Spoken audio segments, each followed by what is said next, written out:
bonjour et bienvenue sur Medi 1 TV. Il est considéré comme l'élément chimique le plus simple, le plus léger et le plus abondant de l'univers. Je veux parler de l'hydrogène. Dans l'industrie des énergies renouvelables, on fait également appel à cette source d'énergie. D'ailleurs, un important projet d'une valeur de 8 milliards de dirhams vient d'être lancé au Maroc. Nous allons essayer d'en savoir davantage sur l'hydrogène vert avec notre invité du jour. Il s'agit de Abdellatif Miraoui, directeur général de l'INSA, l'Institut national des sciences appliquées de Rennes, en France. Bonjour Abdellatif Miraoui. Bonjour et merci beaucoup pour l'invitation. Bonjour. Merci à vous d'avoir accepté notre invitation. Alors, professeur, on parle d'hydrogène que beaucoup de gens ignorent. On parle d'hydrogène dans les énergies renouvelables. Alors, quelle est la place de l'hydrogène dans les énergies renouvelables, professeur Miraoui? Oui, d'abord l'opinion publique, elle connaît les énergies renouvelables et je pense que par exemple le Maroc en Afrique et je pense dans le monde a fait un effort considérable, qu'aujourd'hui on parle d'ici 2030 d'une pénétration des énergies renouvelables de plus de 42%. Mais vous savez que les énergies renouvelables sont intermittentes. C'est une des grandes difficultés et un des grands inconvénients des énergies renouvelables. Ça veut dire quoi intermittent? Ça veut dire que quand il n'y a pas de soleil, il n'y a pas de production d'électricité. Quand il n'y a pas de vent, il n'y a pas de production d'électricité à partir des éoliennes. Et on dit aujourd'hui que pour justement accompagner cet effort dans les énergies renouvelables, le moment où il y a, je dirais, cette intermittence, si on arrive à stocker de l'hydrogène, on peut le réutiliser d'une manière ou d'une autre. Mais en tout cas, l'hydrogène serait en quelque sorte un peu la voie royale et le complément royal des énergies renouvelables. Le complément royal donc des énergies renouvelables. Alors si on prend le cas du Maroc, on sait que la stratégie donc nationale énergétique est là, qui a revu ses ambitions même à la hausse récemment, d'ici 2030. Alors quelles sont les applications de l'hydrogène ou dans quelle matière, dans quel domaine on peut appliquer donc tout ce qui est relatif à l'hydrogène dans l'industrie des énergies renouvelables et l'industrie tout court?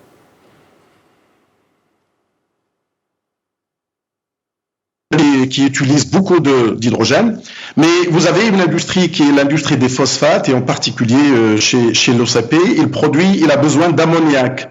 Et l'ammoniac, pour produire de l'ammoniac, il faut de l'hydrogène. Et je pense qu'aujourd'hui, le Maroc importe l'ammoniac, donc importe forcément de l'hydrogène. Et l'idée de pouvoir produire l'hydrogène à partir des énergies renouvelables, au moment où on n'a pas besoin d'utiliser cette électricité qui vient d'énergies renouvelables, là, on peut produire de l'hydrogène à partir de ce qu'on appelle les électrolyseurs.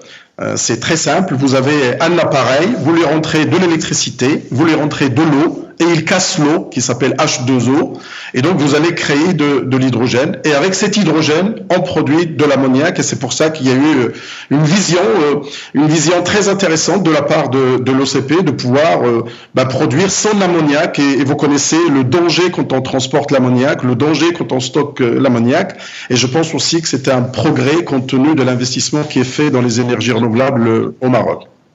Alors, donc je le disais tout à l'heure, un important projet a été signé qui dépasse un projet de plus de 860 millions d'euros, soit plus de 8 milliards de dirhams. Un projet donc qui ambitionne de produire donc de l'hydrogène vert à partir de 2022. Et là, l'objectif est très ambitieux, vraiment.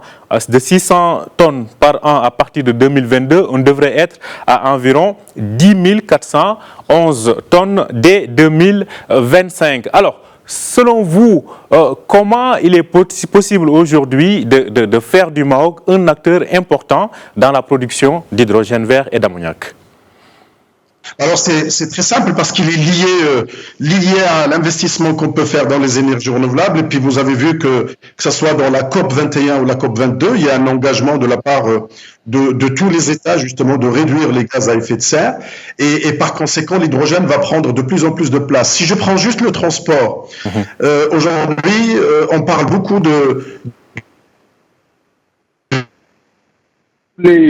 soit avec des batteries, soit avec ce qu'on appelle une pile à combustible.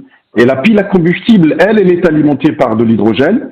Et bien évidemment, on parle de 20% d'ici 2030, 20% de tous les véhicules du monde vont rouler soit à l'hydrogène, soit aux batteries. Vous connaissez également la problématique qui est posée aujourd'hui pour les véhicules électriques, avec la difficulté des batteries, la difficulté du lithium. Et puis il y a bien évidemment des enjeux qui sont géopolitiques, géostratégiques, pour essayer de compenser cette difficulté. Parce que quand on parle de batteries, les batteries ne sont pas produites en Afrique, même si bien évidemment la matière première, le lithium, on peut le trouver, mais le lithium, il est en grande quantité en Chine, il est en grande quantité en Russie, dans d'autres pays. Et par conséquent, il y a besoin de diversifier, puisque les pays doivent profiter de leur situation géographique. Et je pense qu'aujourd'hui, le Maroc, comme l'Afrique, ils sont dans une situation, exceptionnelle, avec la présence du vent, la présence du soleil. Et je pense qu'à partir de là, il y a matière de pouvoir aussi avoir un mix énergétique dans les véhicules. Mais l'hydrogène, bien évidemment, il est plus que ça. Il est utilisé dans le transport par l'intermédiaire d'une pile à combustible, mais il sert également, comme je l'ai dit tout à l'heure, il sert dans la production des phosphates, en particulier chez les phosphatiers, avec l'ammoniac dont j'ai parlé tout à l'heure, mais aussi dans d'autres applications chimiques. Et ce qui fait que même si l'utilisation peut ne pas être très conséquente, mais on peut exporter de l'hydrogène. Et ça, c'est un point essentiel. Et vous avez vu qu'il y a un certain nombre de pays qui aujourd'hui se mobilisent pour signer des contrats avec des pays comme le Maroc. On a vu qu'il y a l'Allemagne, mais il y a également la France, il y a d'autres pays. Alors, c'est maintenant la manière de produire de l'hydrogène. Je l'ai dit tout à l'heure, s'il faut produire de l'hydrogène à partir du gaz naturel, ce qu'on appelle du réformage, ce n'est pas le but recherché, parce qu'on va le produire à partir d'énergies fossiles. Et donc, c'est ce qu'on appelle un hydrogène gris. Mais on est en train de chercher plutôt l'hydrogène vert qui, lui, vient des énergies renouvelables. Et puis, il y a une donnée qui est essentielle, je pense que peut-être que beaucoup de l'opinion publique ne la connaît pas beaucoup, c'est l'hydrogène, ce qu'on appelle l'hydrogène naturel, qui est produit directement du sol. Et là, il y a eu une expérience au Mali, et il y a des gisements qui sont très intéressants au niveau du Maroc. Je pense que la composition géologique de l'Afrique et du Maroc en particulier, elle est très importante. Et je pense que c'est un travail qui est maintenant initié. Et je pense qu'il faut aller beaucoup plus vite, beaucoup plus loin, parce que ça peut être le schéma qu'on pourrait imaginer, l'hydrodollar, ou bien au lieu de parler de pétrodollar, ça peut être l'hydrodollar. Alors, professeur, vous avez évoqué tout à l'heure le cas de l'OCP, dont on voit en tout cas les efforts en termes de transformation donc des engrais. Dans le cas de l'hydrogène et de l'ammoniac, quel pourrait être le plus ? Bien évidemment, parce que l'ammoniac aujourd'hui est importé, et donc dans la chaîne de production d'une grande entreprise, le mieux serait de produire son ammoniac. Donc vous évitez les transports, les risques qui sont liés au transport, mais en même temps c'est un enjeu économique. Vous savez que la transformation aujourd'hui de l'OCP est exceptionnelle. Si vous regardez l'histoire de l'OCP, il y a eu un travail considérable pour essayer de produire localement plutôt que d'exporter simplement la matière première. Donc maintenant, il y a la transformation qui est faite. Et ça fait partie du développement et de la chaîne, et qu'aujourd'hui, le Maroc est capable de produire son ammoniac, est capable de produire son hydrogène à partir de l'investissement qui est déjà fait et qui est considérable, vous le savez. Le Maroc est aujourd'hui leader dans le domaine des énergies renouvelables. Alors, une des difficultés des énergies renouvelables, c'est laquelle, pour que les téléspectateurs comprennent. Quand on a des énergies renouvelables, on a de l'électricité qui est produite, et cette électricité, il y a à un moment donné, elle peut être utilisée en direct, mais il y a des moments où il n'y a pas assez d'utilisateurs. Et vous ne savez pas quoi faire avec cette électricité.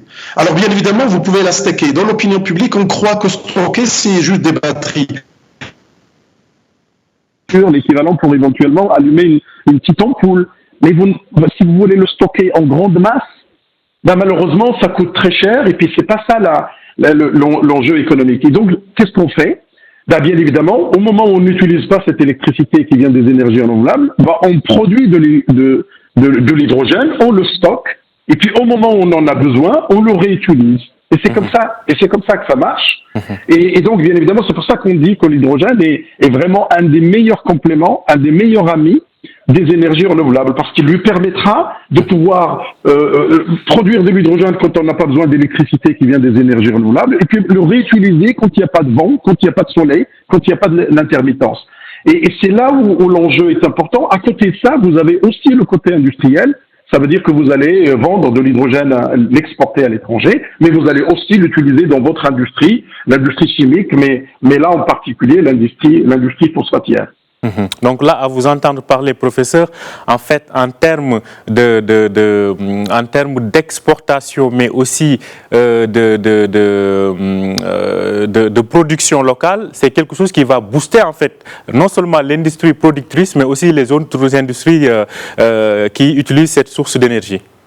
Ah oui, parfaitement, parce que vous allez donner encore plus de valeur à votre investissement sur les énergies renouvelables. Et vous savez qu'aujourd'hui, dans le monde entier, on a besoin d'hydrogène, mais d'hydrogène vert, parce que l'hydrogène gris ou l'hydrogène noir, on sait le faire parce qu'on produit l'hydrogène à partir du charbon, on produit l'hydrogène à partir du gaz, et même si on séquestre les CO2 quand on produit à partir de ces énergies fossiles, même si on les séquestre, ça reste de l'hydrogène gris. Et il est taxé d'une autre manière, mais aussi c'est pas bon pour la nature, et on a tous les pays ont signé l'accord de la COP 21, et vous avez vu l'engouement qu'il y a eu sur la COP 22 à Marrakech, et je pense qu'aujourd'hui on ne peut plus reculer sur tout ce qui pourrait diminuer le gaz à effet de serre et puis garder une société propre, une société verte. Justement, quand vous parlez de société propre, de société verte, quel serait le rôle de ces sources d'énergie semblables à l'hydrogène dans le respect de ces accords sur l'environnement? C'est essentiel aujourd'hui. C'est vraiment. Je vous ai parlé, par exemple, du transport, de tout ce qui est véhicule, que ce soit à 2 roues, à 4 roues, camion, train. Aujourd'hui, qu'est-ce qu'on fait? On utilise en grande masse, on utilise le pétrole, et même quand on produit de l'électricité, elle est produite à partir des énergies fossiles. Et l'idée c'est de remplacer ces énergies fossiles par de l'électricité. Mais une des difficultés que nous avons, c'est comment produire cette électricité. Aujourd'hui, les pays nucléarisés, en quelque sorte, ils n'ont pas de souci parce qu'ils ont des centrales nucléaires. À partir des centrales nucléaires, ils peuvent produire, ils peuvent casser l'eau avec ce que je disais donc tout à l'heure sur l'électrolyseur, et donc ils peuvent subvenir à ces besoins. Mais les pays du Sud qui n'ont pas d'énergie nucléaire, eux ils n'ont plus le choix, ils n'ont que le choix des énergies renouvelables. Et donc bien évidemment, compte tenu de toutes ces transformations, compte tenu aussi de l'inacceptabilité des populations face au nucléaire, là il y a des possibilités sur le plan économique, sur le plan stratégique et même géopolitique, parce que il y va de l'indépendance énergétique d'un certain nombre de pays. Le Maroc a bien fait de prendre cette voie, et on voit aujourd'hui qu'avec l'hydrogène va peut-être encore élargir le champ et le bénéfice en quelque sorte de ces investissements. Alors, professeur, vous vous êtes longuement et vraiment pendant longtemps intéressé à cette question, pas mal d'ouvrages que vous avez eu à publier sur le sujet. Si vous aviez des conseils généraux à donner en termes d'orientation stratégique sur l'hydrogène?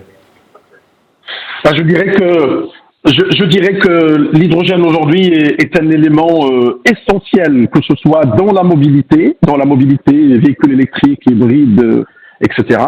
Mais également, comme je l'ai dit, dans l'industrie. Alors, il se trouve que l'industrie, par exemple, marocaine aujourd'hui, elle est menée par l'OCP, par les phosphates. Donc déjà, il y a un investissement, et cet investissement va pouvoir porter l'hydrogène dans sa globalité. Et c'est ça qui est bien, parce que il y a une utilisation industrielle qui est claire, qui est affichée, il y a une volonté politique de la part de cette industrie, et donc elle va tirer tout le paysage industriel. Et puis, je dirais aux téléspectateurs qui veulent savoir un peu plus, j'ai écrit 4 livres, dont un qui est 20 questions sur la pile à combustible et sur l'hydrogène, avec l'économie d'hydrogène. J'allais dire que c'est le livre L'hydrogène pour les nuls. Je les invite à le lire. Et puis les 3 autres livres sont plutôt des livres de modélisation qui sont faits pour les ingénieurs, ils sont faits pour les chercheurs, mais qui permettent un peu de rapprocher, de vulgariser ce que c'est l'hydrogène, ce que c'est la pile à combustible, quelle est l'économie d'hydrogène, comment on produit l'hydrogène, de quelle manière. Tout à l'heure, j'ai parlé de production. Il y a deux manières de produire. Il y a soit à partir des énergies renouvelables où on a de l'hydrogène vert, soit à partir des énergies fossiles ou alors à partir du nucléaire. Et donc, ce que l'opinion doit aussi comprendre, c'est qu'il y a un gros travail qui est fait sur le nucléaire avec la 4e génération. Et cette 4e génération va pouvoir, produire de l'électricité avec une température de plus de 1300 degrés et par des phénomènes thermochimiques. Donc, on va faire de la cogénération, on produit de l'électricité et en parallèle, on utilisera cette température pour casser l'eau et produire de l'hydrogène. Donc, mais les pays du Sud et les pays comme le Maroc, vu l'investissement qu'il a déjà fait dans les énergies renouvelables, je pense que c'est une voie qui est très riche et une voie qui est salutaire et qui va être, à mon avis, un point essentiel, que ce soit dans la mobilité, mais également dans l'industrie. Une véritable niche donc à exploiter. Merci beaucoup Abdellatif Miraoui. Je rappelle que vous êtes directeur général de l'INSA, l'Institut national des sciences appliquées de Rennes, donc en France. Merci d'avoir été en direct avec nous ce matin sur Médien TV. Merci beaucoup pour l'invitation. Merci à vous aussi de nous avoir suivis. Je rappelle que vous pouvez retrouver cet entretien sur notre site www.medianews.com. Bonne journée et bonne suite de programme sur Médien TV.